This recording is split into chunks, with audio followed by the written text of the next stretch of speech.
so you stay on top of your game. Let's start ji.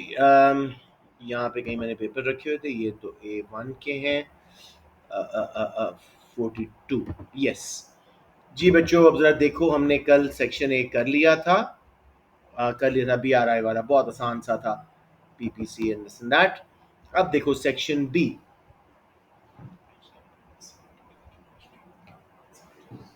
Right ji. Second question ये हमने class में किया हुआ है, लेकिन जरा देख लेते हैं. एफिशिएंसी क्या है, तो इसमें हम मिस्टेक नहीं कर सकते इसको छोड़ने की. The increase use of electric vehicles is encouraged as part of government's climate change policies because they create fewer negative externalities than diesel and petrol vehicles. ठीक है. So evaluate with the help of a diagram two policies that a government may use to encourage the use of electric vehicles. बहुत आसान straight forward question है. थोड़ा सा time लें आप लोग, अपने माइंड्स में इसका स्केच बनाएं और फिर इसको हम स्टार्ट करते हैं. कोई बच्चा इस क्लास में है जिसको लगता है कि अगर इसी वक्त उसको अटेम्प्ट करना पड़े इस वक्त, और उसके 10 से काम आएंगे? कोई बच्चा ऐसा है? प्लीज मुझे ऑनेस्टली कन्फेस करो, ताकि मैं उस हिसाब से एड्रेस करूं. यस. आप कौन है? सॉरी. शरियार खान. आपको लगता है कि आपके 10 से काम आएंगे इसमें?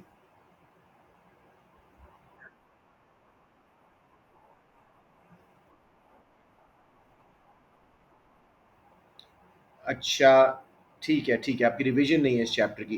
लेकिन फिर भी शरियार, इस पे ग्रिप इतनी होनी चाहिए थी कि you can easily feel confident about it, right? तो चलें, एनीवेज अब बात करते हैं. मेरा इसी हिसाब से पढ़ा देता हूँ ताकि आपकी एक किस्म की रिवीजन भी साथ साथ हो जाए. एक और बच्चा आ रहा है, उनको मैं एंट्री दे दूँ. I am very happy you kind of admitted it, ताकि उस हिसाब से हम. वो राफे क्यों आ गए? अस्सलाम वालेकुम राफे, गलती से भेज दिया था बेटे. How are you?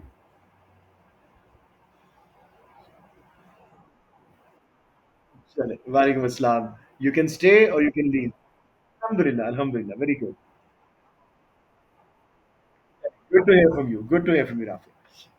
हाँ, अल्लाह हाफ़िज़ बेटे, अल्लाह हाफ़िज़. मैंने पुराने ग्रुप में कृष्ण के भेज दिया था, तो वो बच्चे ने ज्वाइन किए. Right, so let's see now जी. ये क्वेश्चन, इसको ज़रा पहले नॉलेज एंड एनालिसिस के 14 मार्क्स हैं, उसको ब्रेक डाउन करते हैं. की टर्म्स हमें ढूंढने की कोशिश करनी चाहिए. बच्चों बताएं, कोई की टर्म्स नज़र आ रही हैं आप लोगों को?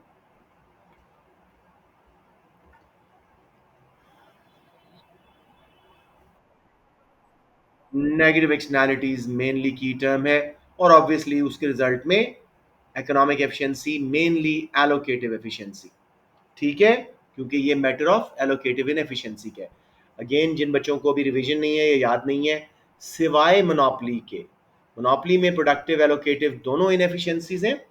बाकी सारे market failures are allocative inefficiency के. ठीक है, over and under allocation of resources.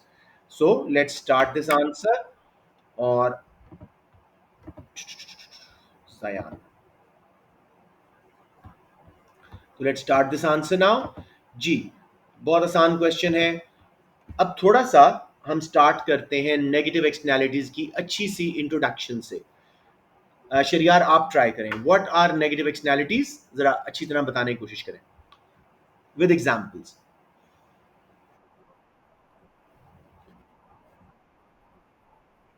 Hmm. Hmm. Hmm.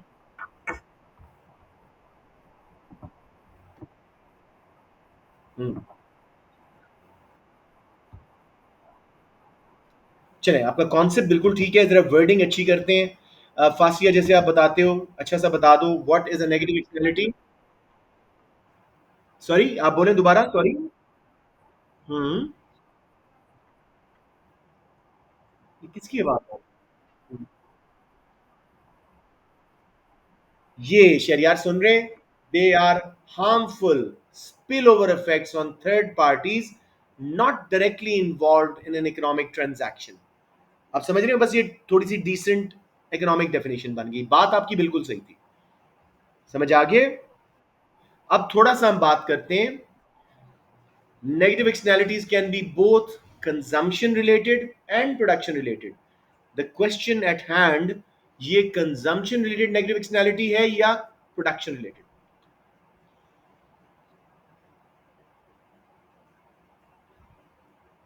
O sorry, हम पॉजिटिव एक्सटर्नैलिटी बन रही है इलेक्ट्रिक व्हीकल्स में। ठीक है, उसको भी डिफाइन कर देंगे। Electric vehicles will cause positive externalities if they are used, तो उसका एक्सटर्नल बेनिफिट्स या spill over effects, good effects on third parties who are not directly involved in economic transaction।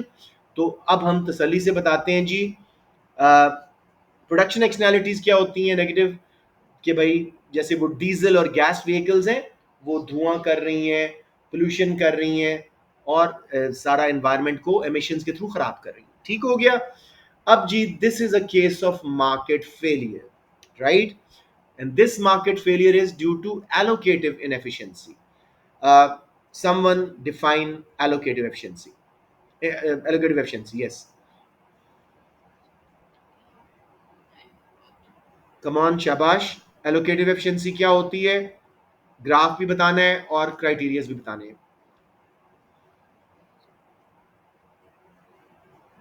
अरे, क्या माइक वगैरह खराब हो गया? Allocative efficiency, कम ऑन बच्चों, एनीवन? That is weird. मैं चेक करूं क्लास, हाँ हाँ, चलें, बोले बोले।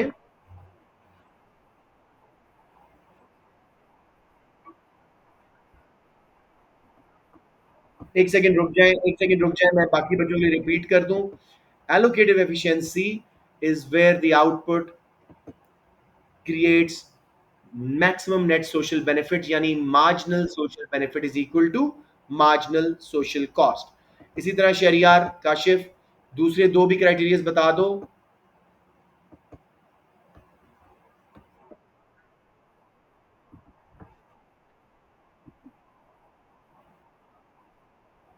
या वैल्यू डाल, बिल्कुल, अब ये सही एक मार्क क्लियर ने बताया है। Allocative efficiency is also judged bye MC is equal to price या MC is equal to AR criteria, where consumer is putting the same value on the product as much as scarce resources have been allocated through marginal cost। Excellent। और तीसरा criteria क्या है बेटे? When what is maximized। ये बच्चियों को तो सब आता था, पता नहीं आज क्यों नहीं इनको बता रही। बताएं जी, शाबाश। Total welfare is maximized, meaning consumer and producer surplus is maximized। अगर उससे कम या ज्यादा बनेगा, डेड वेट लॉस आएगा। ये सारी बातें लिखनी है। और ग्राफ कौन सा बनाना है? सिंपल MCMR वाला या MSC MSB वाला। हम तीनों ही एक ही ग्राफ पे क्राइटेरियंस दिखा रहे हैं एलोकेटिव एफिशिएंसी के।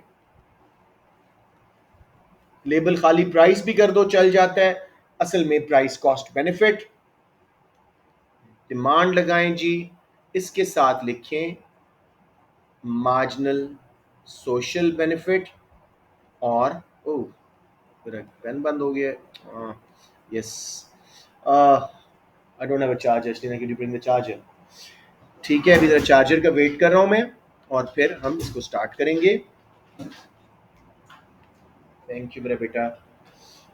ओके, यहाँ पे हम आ गए जी। I hope it starts working straight away. कभी कभी ये थोड़ा सा टाइम लेता है चार्ज करने में, एंड बाय द टाइम फिर ये रिस्पॉन्ड करता है। सो marginal social benefits and AR, average revenue भी है।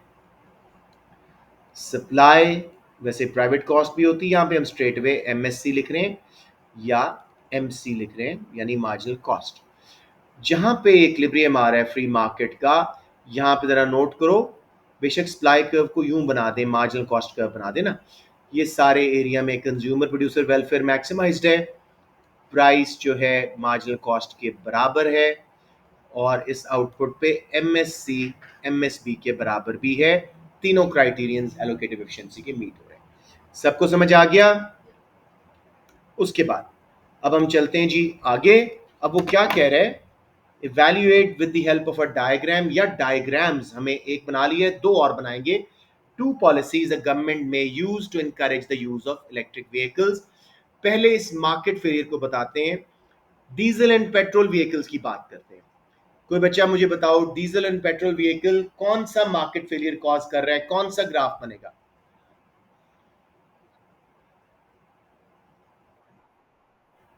पोल्यूशन कर रहे हैं, कंजेशन कर रहे हैं।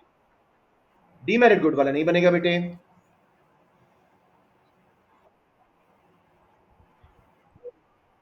नेगेटिव कंजम्पशन एक्सटर्नैलिटीज वाला, यानी मैं यहां बना देता हूं आपको, ताकि सब बच्चों को याद आए। मुझे आप लोग बनवाएं ताकि सबकी प्रैक्टिस हो जाए साथ साथ।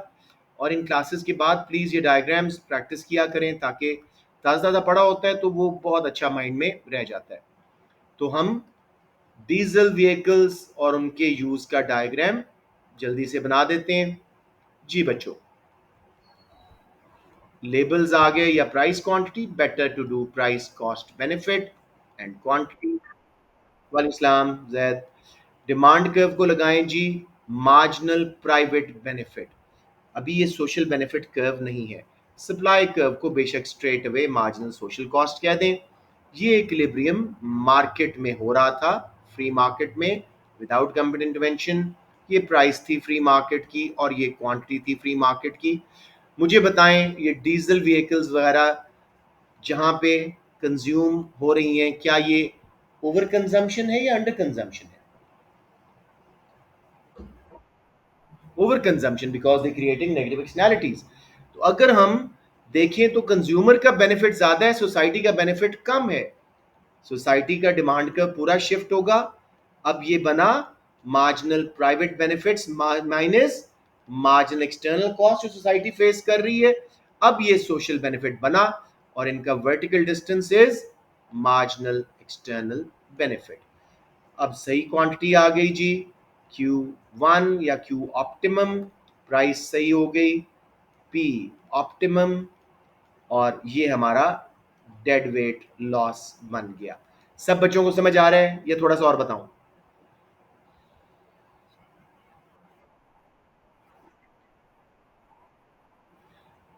सॉरी, क्या क्या क्या है? Marginal external cost, sorry marginal external cost, वो माइनस किए ना हमने। देखो बेटे, कंज्यूमर को बड़ा मजा आ रहा था डीजल व्हीकल चलाने का, लेकिन उसकी पोल्यूशन की वजह से सोसाइटी को नुकसान हो रहा था। एक्सटर्नल कॉस्ट निकाली, अब वो सोशल बेनिफिट बन गया। Private benefit is more than social benefit. Shahriar समझ आ गया? ओके। अब मुझे बताएं बच्चों, हमने दूसरा बनाना है इलेक्ट्रिक व्हीकल्स का। इसमें पॉजिटिव एक्सटर्नैलिटी है उनकी कंजम्पशन की। तो कोई बच्चा मुझे क्रेसेंट का बताओ, कैसे करेंगे हम? मोइज या जैद, एनीवन? डिमांड को क्या लेबल करूं, सप्लाई को क्या लेबल करूं? पॉजिटिव कंजम्पशन एक्सटर्नैलिटी करनी है हमने।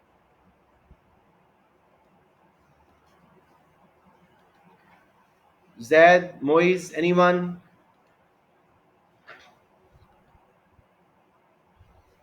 अब आप लोग देख रहे हैं एब्सेंटीज्म का नतीजा।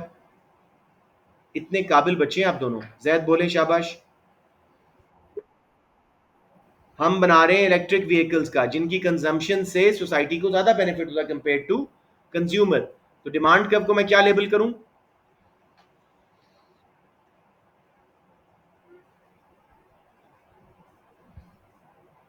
देख रहे हैं Zaid? M no, M P B.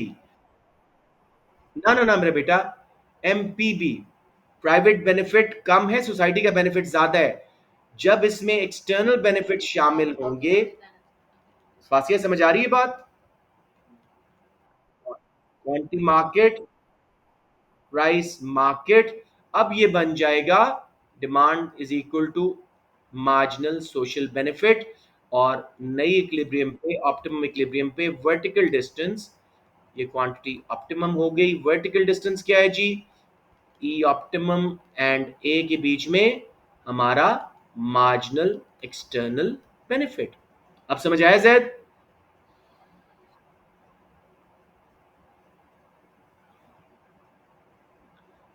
Q market से क्यू ऑप्टिमम अंडर कंजम्पशन थी, और अब ये वेलफेयर गेन आएगी, डेड वेट लॉस नहीं, वेलफेयर गेन आएगी इनकी कंजम्पशन से, क्योंकि एमिशंस का लेवल कम होगा।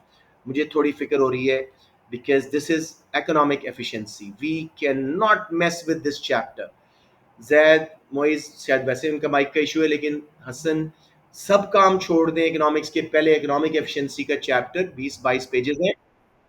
अच्छा, आपने बताया था, लेकिन थोड़ा सा बताया था तो मुझे लगा कि शायद क्रेसेंट वालों की एब्सेंटीज्म की वजह से समझ नहीं आ रहा, लेकिन अगर आ रहा है तो हम टॉपिक। हाँ।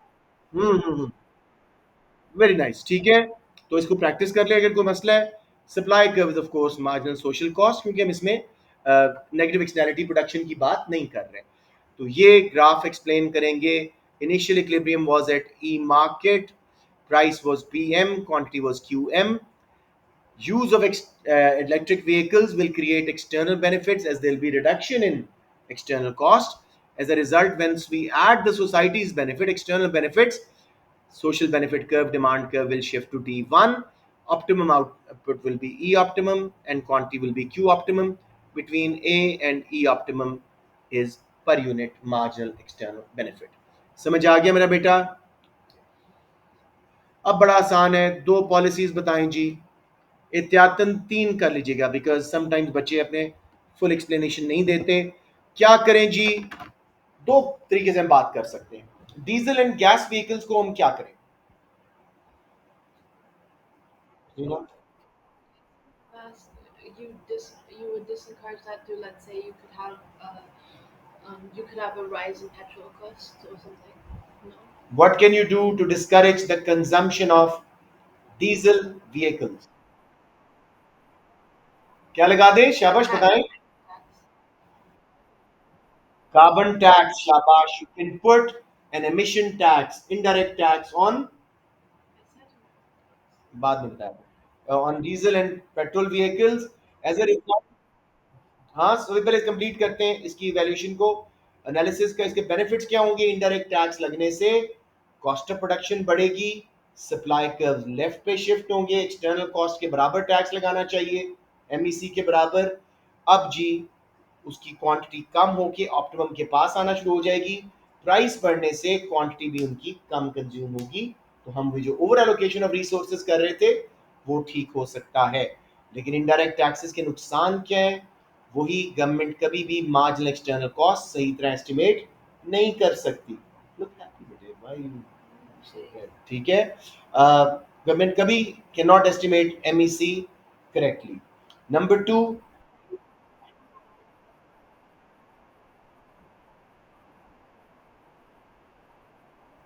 वो भी हम उस पर जाके बात कर सकते हैं, लेकिन अभी फिलहाल हम ये इनडायरेक्ट टैक्स की वैल्यूएशन कर रहे हैं, ठीक है ना?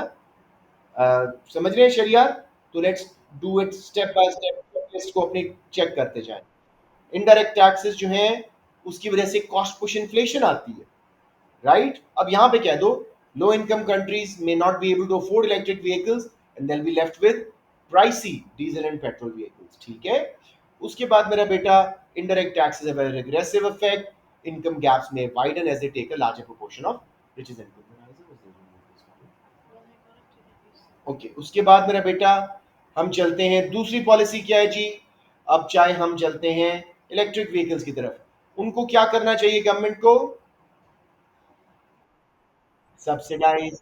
कितनी सब्सिडी देनी चाहिए? शाबाश Sarwa, equal to MEB, marginal external benefit के बराबर।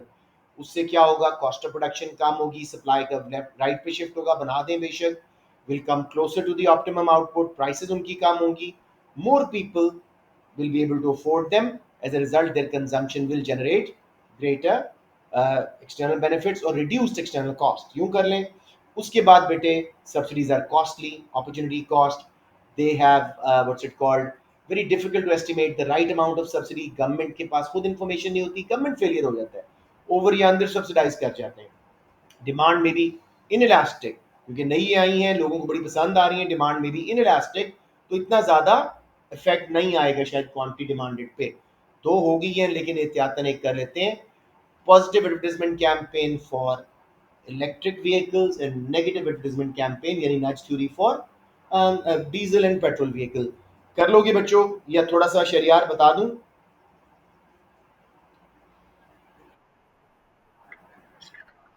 Positive advertisement campaign electric. जी जैद बोले। मैं सुन रहा हूँ। क्या कह रहे हो? अच्छा, हसन और आप एक ही सकते हैं, ठीक है, नो वरीज। सबको क्लियर हो रहा है? यस यस, अस्सलाम वालेकुम। अब बच्चे, आपने बताएं मुझे, नेगेटिव एडवर्टाइजमेंट करवाऊं कि नहीं? नेगेटिव एंड पॉजिटिव एडवर्टाइजमेंट बहुत दफा कर चुके हैं।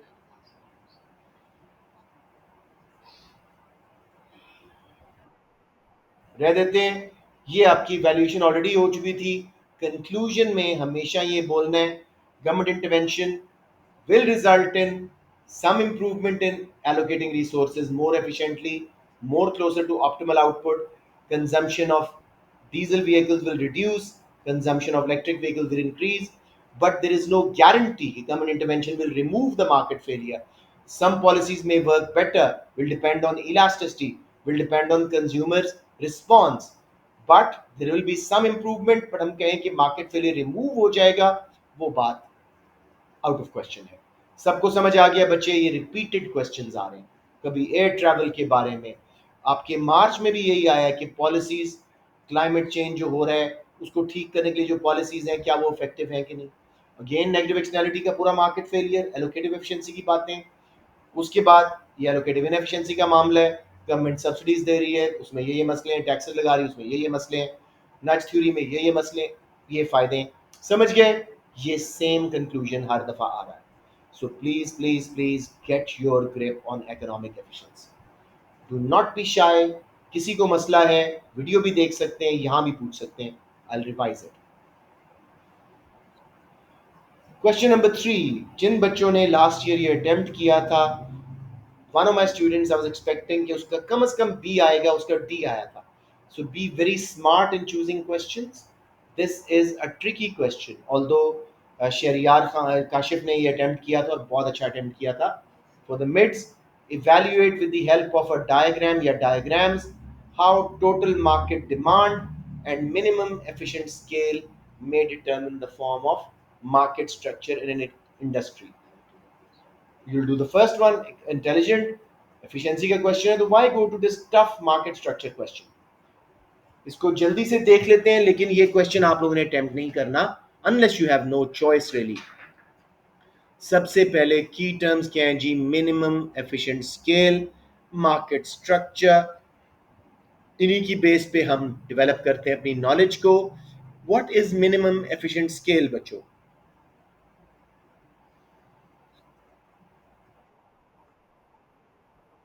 the lowest point of the long run average cost curve where economies of scale have been achieved and diseconomies have been avoided. This is the lowest point on the long run average cost curve. अब यहाँ पे pertinent है कि थोड़ा सा बताएं what is increasing returns to scale या economies of scale और उनकी कुछ examples. Long run average cost curve is drawn in a U shape due to economies and diseconomies of scale या increasing and decreasing returns to scale. तो यहाँ पे मैं आपको जल्दी से बना के दिखा देता हूँ।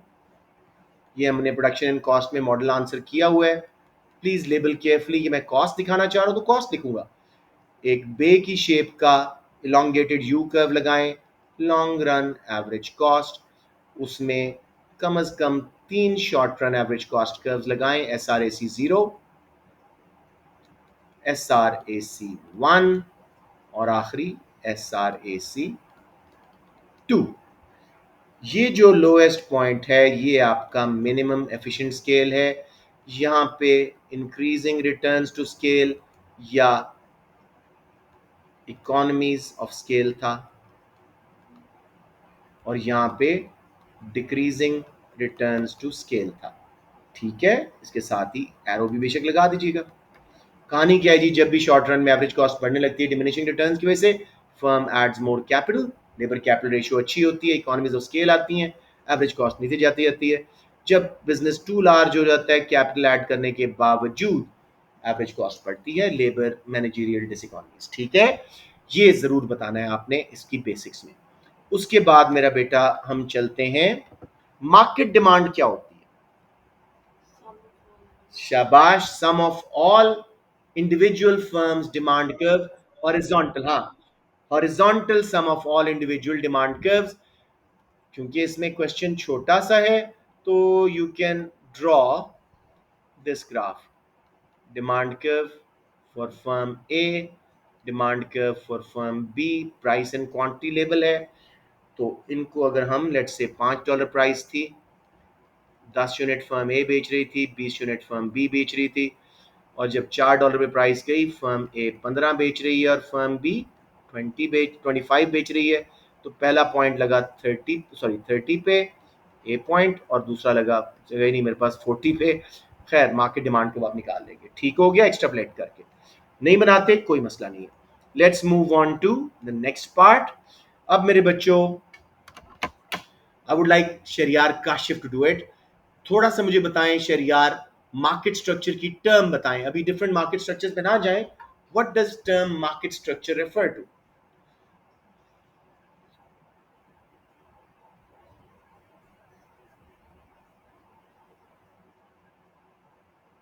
शरियार शायद क्लास में नहीं है। एनीवेज, मार्केट स्ट्रक्चर, कोई बच्चा बताओ ये टर्म क्या बता रही होती है? ओके, मार्केट, हाँ जी हाँ जी, बोले बोले बोले।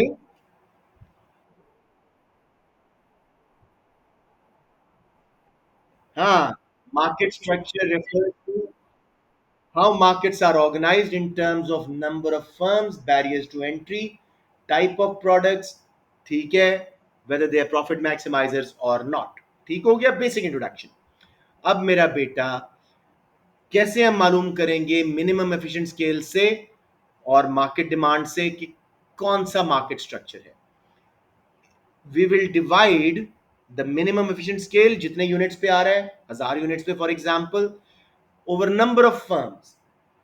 अगर 2 फर्म्स है, 50% उनमें मार्केट शेयर डिवाइडेड है, इसका मतलब है ओलिगोपली मॉडल है, डुओपली उसका। अगर एक फर्म डोमिनेट कर रही है, मोनोपली मॉडल है, यानी मिनिमम एफिशिएंट स्केल को हम मार्केट मार्केट डिमांड को हम मिनिमम एफिशिएंट स्केल पे डिवाइड कर रहे हैं, पता लग रहा है कितनी फर्म चाहिए हमें, ठीक है। और अगर 50+ फर्म्स हैं तो वो मोनोपोलिस्टिक कंपटीशन है, 100 से ऊपर निकल जाती हैं तो परफेक्ट कंपटीशन है। यही हमारी इवैल्यूएशन है कि रियलिटी में हमें ये कैलकुलेशन करना बहुत मुश्किल है, मिनिमम एफिशिएंट स्केल ढूंढना एक इंडस्ट्री का, और मार्केट को डिफाइन करना। मार्केट क्या है? एक गांव में एक दुकान है तो वो खुद मार्केट बन जाएगी, ठीक है।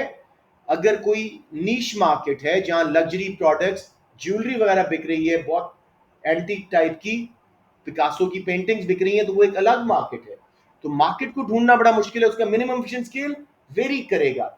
सो यस, थ्योरेटिकली हम मार्केट डिमांड जितने यूनिट्स हैं उनको नंबर ऑफ फर्म्स पे, मिनिमम एफिशिएंट स्केल पे डिवाइड करते हैं तो नंबर ऑफ फर्म्स निकल आएगा। हमें पता लग जाएगा कि परफेक्ट कंपटीशन है, हंड्रेड्स ऑफ फर्म्स हैं, होमोजीनियस प्रोडक्ट्स हैं, थोड़े से फीचर बता देंगे, मोनोपली है, यूनिक प्रोडक्ट है, सब्सटीट्यूट्स नहीं है, प्राइस मेकर है, बैरियर्स टू एंट्री है, ओलिगोपली, इंटरडिपेंडेंस है, प्राइस, तीन तीन चार चार फीचर बता देंगे। लेकिन हमें 100% डिफाइन करना कि मार्केट क्या है और एग्जैक्ट मिनिमम एफिशिएंट स्केल क्या है, बहुत मुश्किल काम है। सबको समझ आ गया? Okay, बच्चों, let's see the section E and we'll do it tomorrow because my daughter is not feeling well. I want to give her a break. Let's see. Question number, पहले तो जरा चूज करें और समझदारी से चूज कीजिएगा, बहुत इजी क्वेश्चन है। कौन सा वाला लेंगे? Very nice Shehryar Kashif. Question 5 is no brainer, easy question. Monetary policy को जज करना है compare to other Both policies. easy. Very easy inflation का रेट कंट्रोल करने के लिए। Yeah, but both of them are easy. पहले वाला has a trick in it, so Which is you'll be surprised कि इसका डिफरेंट है। ah growth of low income country काफी कुछ उसमें आ रहा है। okay. So you'll be like kind of worried कि मुझे full employment दिखानी है, below full employment दिखानी है। Question number 5 is an ideal question। आप लोग करवाएं मुझे बेटे, की term, monetary policy, inflation, macro economic AIIMS. बताते जाएं, मैंने ये आंसर किया हुआ है अपने मॉडल आंसर्स में। बताएं मुझे बच्चों, मॉनेटरी पॉलिसी क्या होती है, अच्छा सा Monetary, इंट्रोडक्शन दे दें। monetary, ऊंचा बोले इसलिए ना फिर। monetary अच्छा आप policies. रहने दें, कोई और बताए, because she is to tired. कोई और बताए बच्चे।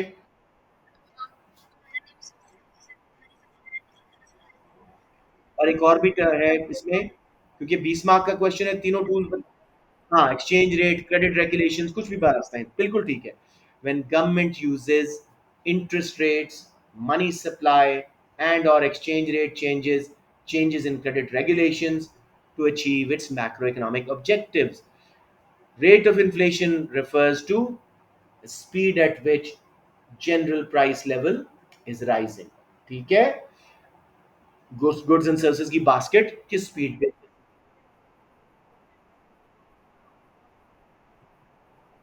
बेटे बहुत अच्छा लगेगा। बल्कि बताओ कि मॉनेटरी पॉलिसी उनकी है, मॉनेटरिस्ट इकोनॉमिस्ट की, फ्राइडमैन वगैरह की, और फिस्कल पॉलिसी कनेजियन है। ए टू में यही तो बातें हैं, आप समझ रहे हैं शरियार। जितना उसको एक अच्छा सा एक आंसर दोगे, ऐसे बनाओगे, क्वालिटी लाओगे, उतना अच्छा है। डिमांड मैनेजमेंट पॉलिसीज हैं ये, ठीक है। तो अब मेरे बेटे हम बात करते हैं गवर्नमेंट के मैक्रो इकोनॉमिक एम्स। मैंने कई आंसर्स में लिखा हुआ है, मेन एम्स पहले बताए हुए हैं, फिर सब्सिडरी। जल्दी से वो पैराग्राफ का जिस्ट मुझे दे दें।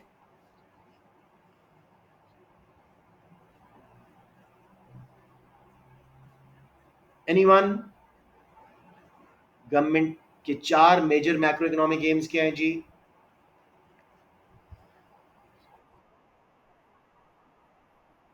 Sustainable economic growth, price stability, inflation price stability का नाम है उसका, बैलेंस ऑफ पेमेंट इक्विलिब्रियम में रहे, और हमारा जो है क्या उसका नाम है यार, कौन सा रहेगा, अनएम्प्लॉयमेंट फुल एम्प्लॉयमेंट के पास तरीन जितना आ सके, नेचुरल रेट ऑफ अनएम्प्लॉयमेंट पे।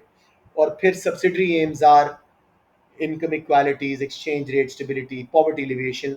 ये आपका बड़ा अच्छा स्टार्ट हो गया।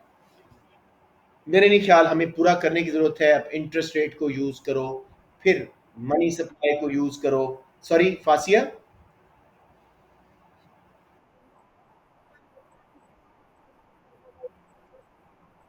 बेटे देखो, जब भी कोई ऐसा क्वेश्चन हो, evaluate the effectiveness of this policy, one more policy is required.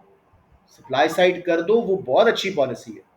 20 mark है फांसी, यू गॉट 40 मिनट्स मेरा बेटा। खुल के लिखें, ठीक है ना। वाई रिग्रेट लेटर कि यार काश मैं ये लिख देती तो ये स्कोर और अच्छा होता, ठीक है ना। तो पूरा मॉनेटरी पॉलिसी का पहले मैकेनिज्म बताएं, और यहाँ पे क्वालिटी कैसे आएगी, डायरेक्ट के साथ साथ इनडायरेक्ट मॉनेटरी ट्रांसमिशन मैकेनिज्म बताएं कि अकॉर्डिंग टू किनेजियंस के इनडायरेक्ट मैकेनिज्म क्या होता है कि जब मनी सप्लाई बढ़ती है, पहले इंटरेस्ट रेट गिरता है, उससे एक्सपेंशन आती है। इंटरेस्ट रेट गिरने से आपकी करेंसी डेप्रीशिएट होती है, उससे इन्फ्लेशन पे असर बताइएगा कि इंपोर्टेड रॉ मटेरियल महंगे, डिमांड पुल इन्फ्लेशन आ गई। जरूर बताइएगा इकोनॉमी कहाँ थी ये इसकी लिमिटेशंस में, फुल एम्प्लॉयमेंट पे थी, उससे आगे थी या पीछे थी, उसके हिसाब से, ठीक है। वो डिटर्मिन करवाएगा इन्फ्लेशन कम होगी कि नहीं। फिर अदर एम्स का भी उसी से बात आएगी, ठीक है। फिर लिमिटेशंस बताएंगे कौन कौन से एम्स नहीं पूरे हो रहे, ठीक है। फिर उसके बाद मेरा बेटा, सॉरी मैंने उल्टा बोल दिया था, मनी सप्लाई कम करने से इंटरेस्ट रेट बढ़ेगा, कॉन्ट्रैक्शन दी है ना, सॉरी। फिर उसके बाद बेटे इसकी लिक्विडिटी ट्रैप जरूर बताइएगा। सबको याद है कि liquidity preference curve lower half में परफेक्टली इलास्टिक हो जाता है, क्योंकि people keep on holding money because bonds are too expensive, and हमारी जो है liquidity preference curve, interest rate, quantity, तो मनी सप्लाई गवर्नमेंट कम करे तो भी कॉन्ट्रैक्शन इफेक्ट नहीं आ रहा, इंटरेस्ट रेट पे कोई चेंज नहीं आ रहा, ठीक है। तो ये इसकी लिमिटेशन बताइएगा, फ्यूचर कॉन्फिडेंस बताइएगा, इंटरेस्ट इलास्टिसिटी ऑफ डिमांड बताइएगा, अनरियल या inaccurate data, GDP CPI inaccurate होते हैं। फिजिकल की भी सिमिलर है, बस उसमें क्राउडिंग आउट ऐड कर दीजिएगा। ये करने के बाद supply side long run effect है, सारा कुछ सारे एम्स पे कर कर के इतना कुछ है इसके अंदर। इवैल्यूएशन सिर्फ, कंक्लूजन सिर्फ कर लेते हैं, इवैल्यूएशन तो हो गई है लिमिटेशन के साथ। कंक्लूजन इसमें ये है कि monetary policy is one of the policies which is useful in controlling which type of inflation? Monetary कौन सी इन्फ्लेशन को ये हैंडल करती है? demand. डिमांड पुल इन्फ्लेशन को। हाँ, कॉस्ट पुश इन्फ्लेशन में इतनी नहीं है अनलेस हम एक्सचेंज रेट को भी रीवैल्यू करें, ठीक है। उसके अलावा ये इतनी इफेक्टिव नहीं है, और अगर एक्सचेंज रेट को रीवैल्यू करते हो तो उससे इंटरेस्ट रेट बढ़ता है और वो जो कॉन्ट्रैक्शन इफेक्ट है और ज्यादा अच्छा हो जाता है, ठीक है। लेकिन supply side is the only one short run में हम। ये कौन है भाई? अच्छा, माइक शायद ऑन रह गया था। मनाल का माइक ऑन रह गया था, गाड़ी में बैठी है शायद। एनीवेज जी, मुझे लगा कोई बच्चा सो रहा है। एनीवेज, मुझे लगा कोई स्नोर कर रहा है। एनीवेज, तो एंड पे बेटे, monetary policy, fiscal policy are good for short run only and for demand pull inflation. Full सारे एम्स हासिल करने के लिए, इन्फ्लेशन को भी कंट्रोल करने के लिए लॉन्ग रन में सप्लाई साइड पॉलिसीज, इसके अंदर आप डाउनवर्ड मल्टीप्लायर का ग्राफ बनाएं, फुल एम्प्लॉयमेंट वाला ग्राफ बनाएं, बेशक लॉन्ग रन एग्रीगेट सप्लाई वाला बनाएं, जो भी दिल करता है कोई भी मॉडल लें और अपना स्कोर हासिल करें। सबको समझ आ गया मेरे बच्चों?